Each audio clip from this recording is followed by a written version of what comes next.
کہ سیدنا ابراہیم علیہ السلام والی بنیادوں پر تعمیر مکمل کی جا سکتی، اس لیے شمال کی طرف سے قریباً 6 ہاتھ چھوڑ کر اس پر ایک چھوٹی سی دیوار اٹھا دی گئی تاکہ علامت باقی رہے کہ یہ بھی خانہ کعبہ کا حصہ ہے۔ اس کو ہجر اور حتین کہتے ہیں۔ جب دیوار حجر اسود تک اٹھ گئی تو ہر سردار نے چاہا حجر اسود کو اس کی جگہ رکھنے کا شرف اسے حاصل ہو۔ اس پر سخت جھگڑا اٹھ کھڑا ہوا جو 4-5 روز تک جاری رہا۔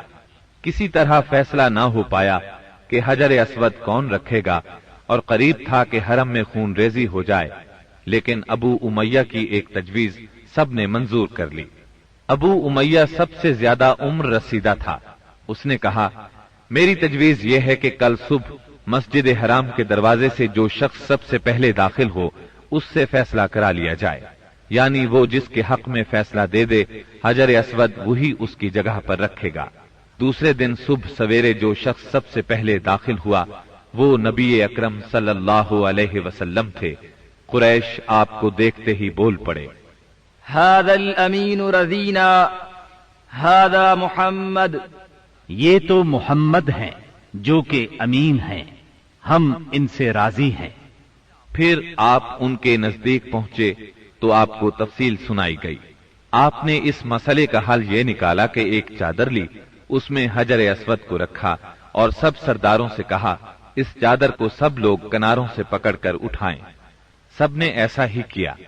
جب چادر حجر اسود کی جگہ پہنچ گئی تو آپ نے اپنے مبارک ہاتھوں سے حجر اسود کو اس کی جگہ پر رکھ دیا۔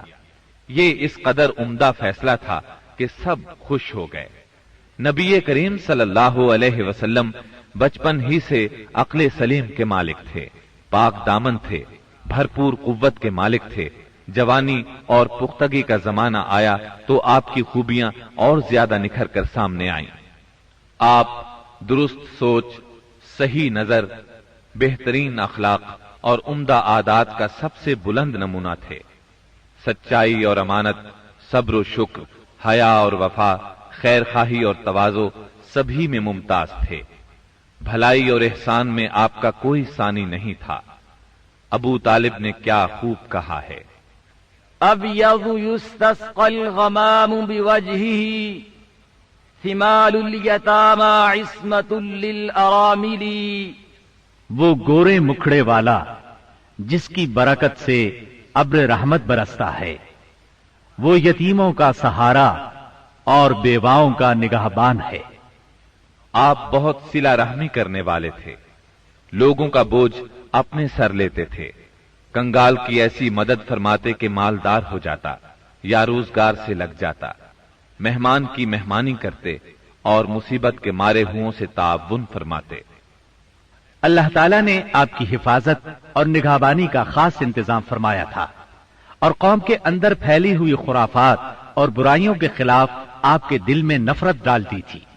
چنانچہ آپ بتوں کی عید پر حاضر ہوتے، نہ شرک کے میلوں میں جاتے اور نہ آپ آستانوں یا غیر اللہ کے نام پر ذبح کیا ہوا جانور کھاتے، نہ بتوں ہی کو چھوتے اور نہ ان سے تقرب حاصل کرتے تھے۔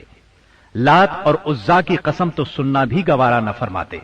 شراب نوشی اور کھیل کود کی مجلسوں سے آپ انتہائی دور تھے۔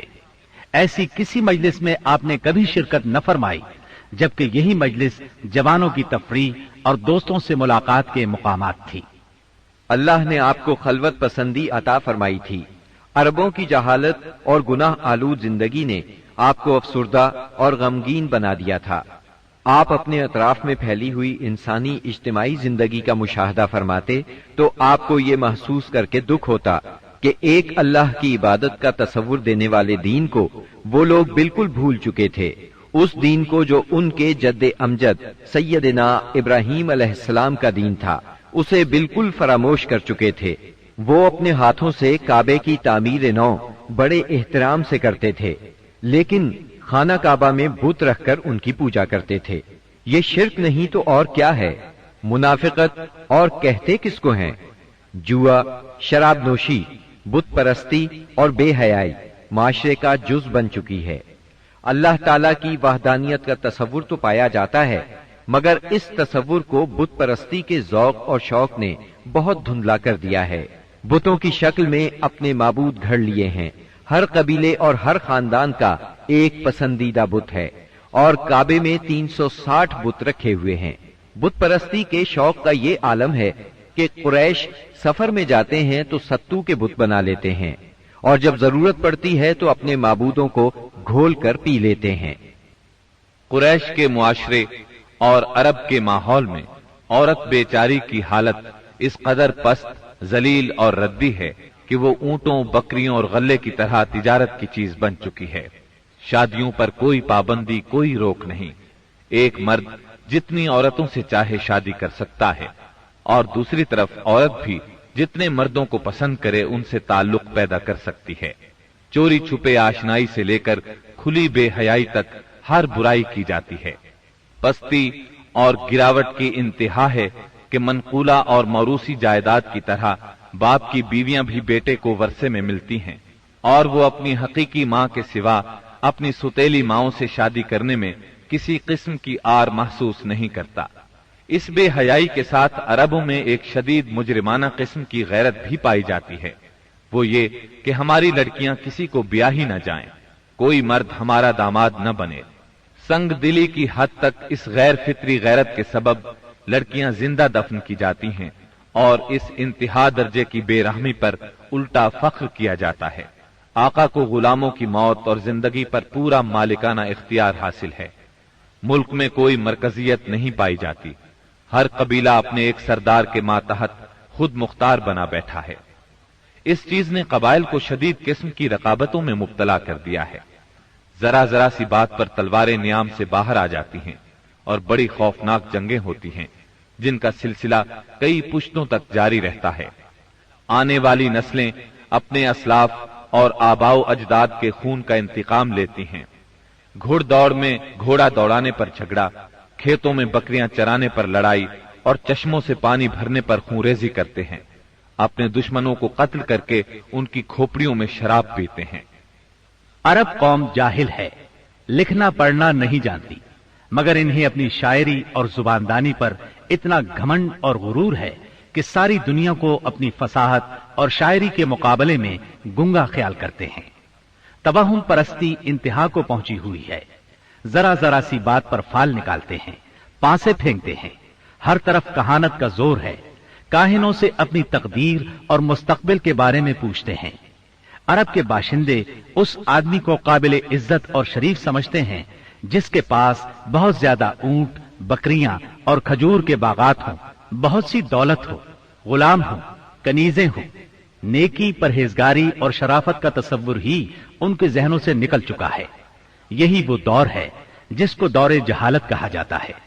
عرب کے معاشرے کی برائیوں نے ان کی فطری صلاحیتوں کو دبا دیا ہے، مثلاً شجاعت، حریت، عہد کی پابندی، مہمان نوازی، جفاکشی، فصاحت اور زباندانی، خود اعتمادی اور کسی کی مدد کے بغیر اپنی حفاظت خود کرنے کا جذبہ۔ ان تمام خوبیوں سے عرب آشنا ہیں، لیکن ان کی یہ خصوصیات صحیح رہنمائی نہ ہونے کی وجہ سے غلط راہوں پر پڑ گئی تھی، اور ان کا بے جا استعمال ہو رہا تھا۔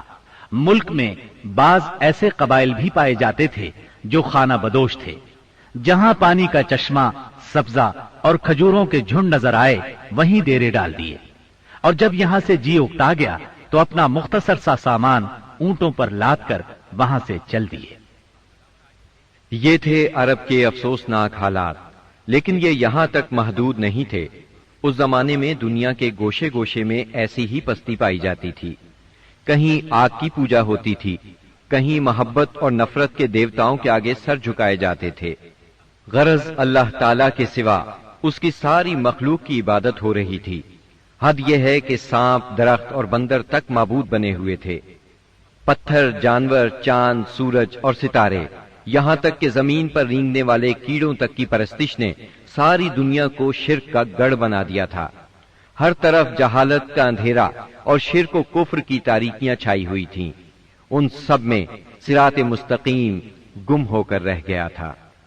اہل عرب کی حالت زار پر کڑنے کے علاوہ آپ اپنی خلوت و تنہائی میں زندگی اور کائنات کے رازوں پر بھی غور و فکر کیا کرتے تھے، اور سوچا کرتے تھے کہ زندگی کیا ہے،